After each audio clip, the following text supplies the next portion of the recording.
Good day mga ka-farmers. So karon ang atong buhaton is mag-carbonize ta og rice hull. So ang atong kinahanglan is ang atong DIY carbonizer. Kung ay kaduha, of course, ang atong rice hull, no? So karon ka-farmers, aso-aso na nato ang DIY nga carbonizer, no? Ato na siyang gihalingan. Dayon, ato dahil ibutang ang atong rice hull. So, hinahinay lang tamo. Farmers kay init pa rin niya. So, diyan na ito ibutang, ibulibod sa iyang kwan, sa itong DIY carbonizer. Kung dahil mag-farmers, ato na din palahon na ang ato ang DIY carbonizer, halos makakwan na din siya sa itong rice hull. Okay? So, naaptan tag kusog kay nga ulan mga farmers. Pero, aloy-an gyapon, no?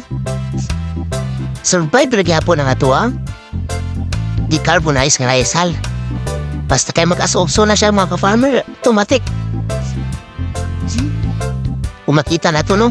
Naara si babaw ang iyang basa. Ang ilalom,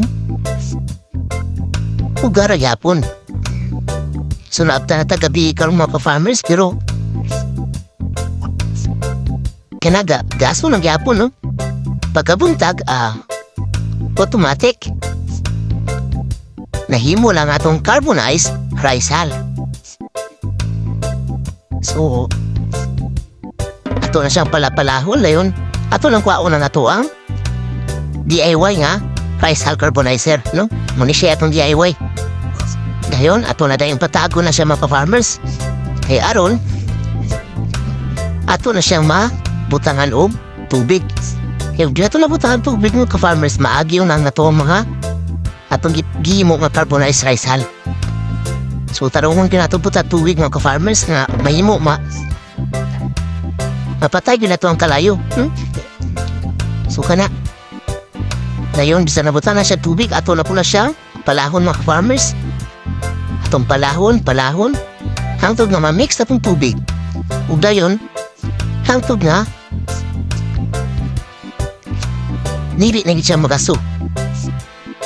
So, silbing wala na taga-uri nga ni mga ka-farmers, no? Yung nga nara itong buhaton. So, kung makita nato na siya nga kuhan, napagapoy aso, ato yapo na siyang butang ang tubig. Hangtod nga nakita na yun na ito nga, wala na iaso ang ito ang ihimo nga carbonized rice hull. So muna siya ikon mga farmers. Thank you.